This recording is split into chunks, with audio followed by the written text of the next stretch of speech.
মানে আর্থারের গল্পের আর্থার সত্যি ব্রিটেনদের রাজা ছিলেন, ঠিক। আর উনি এনাদের একত্রিত করেছিলেন স্যাক্সনদের আক্রমণ প্রতিহত করার জন্য। আচ্ছা, আর্থার যদি রক্তমাংসের মানুষ হন তাহলে আমরা ধরে নিতেই পারি যে উনি 6th সেঞ্চুরির মানুষ ছিলেন। 6th সেঞ্চুরি, হ্যাঁ ঠিকই, ওই 5th বা 6th সেঞ্চুরি ওই সময়টাতেই।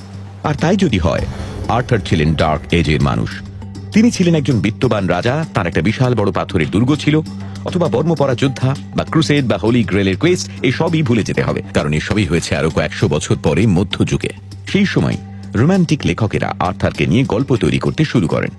সত্যি যদি 5th বা 6th সেঞ্চুরি হয় তাহলে তো কিং আর্থার একদম অন্য মানুষ ছিলেন। হ্যাঁ একদমই আলাদা।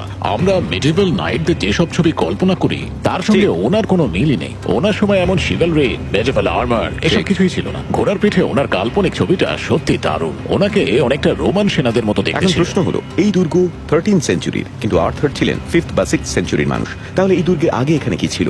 এখানে এমন কি কিছু পাওয়া গেছে যাতে বোঝা যায় যে ওনার জন্ম এখানেই হয়েছিল? হ্যাঁ পাওয়া গেছে। 6th সেঞ্চুরিতে এখানে সম্ভবত অসাধারণ কিছু হয়েছিল।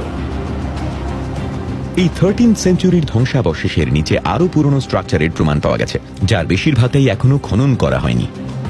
ইনফ্যাক্ট কয়েকশো এই ধরনের জিনিস গোটা দ্বীপে ছড়িয়ে আছে।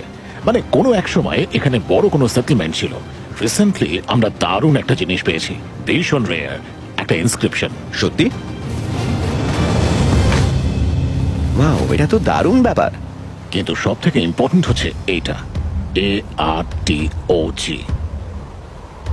NOV বা ইউ, মানে আর্টগ্নো। এটাকে বলা হয় আর্টগ্নো ইনস্ক্রিপশন। আর এটার কারুকার্য দেখে আমরা সবাই খুব এক্সাইটেড হয়ে গিয়েছিলাম। আচ্ছা, এটা কি আর্থার? যদি এটা একটা মানুষের নাম হয়, এটা হয়তো ওনার কথাই বলছে। আর এটা সময়কালও মিলে যাচ্ছে, এর সাথে সম্ভবত আর্থারের কোনো সম্পর্ক আছে। সবাই খুব এক্সাইটেড হয়ে গিয়েছিলাম। আমরা এমন একটা লিপি পেয়েছি যাতে ওই সময়ের কথা জানা যায়। ডার্ক এজকে যতটা অন্ধকারাচ্ছন্ন ভাবা হয় ততটা ছিল ঠিক। না।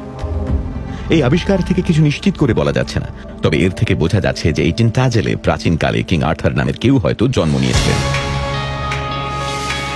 বর্তমানে এই ছোট্ট গ্রামটা সেই কানেকশন গর্বের সঙ্গে তুলে ধরে।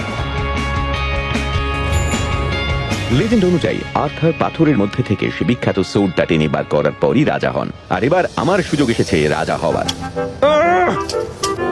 আমার তো রাজা হওয়ার জন্যই জন্ম।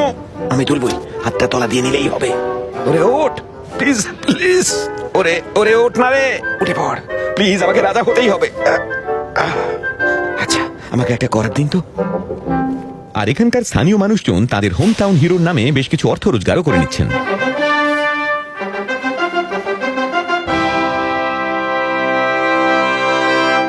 আমি এখনো কিং আর্থারের সন্ধান পাইনি, কিন্তু একটা মেডিভেল রুলার পেয়ে গেছি।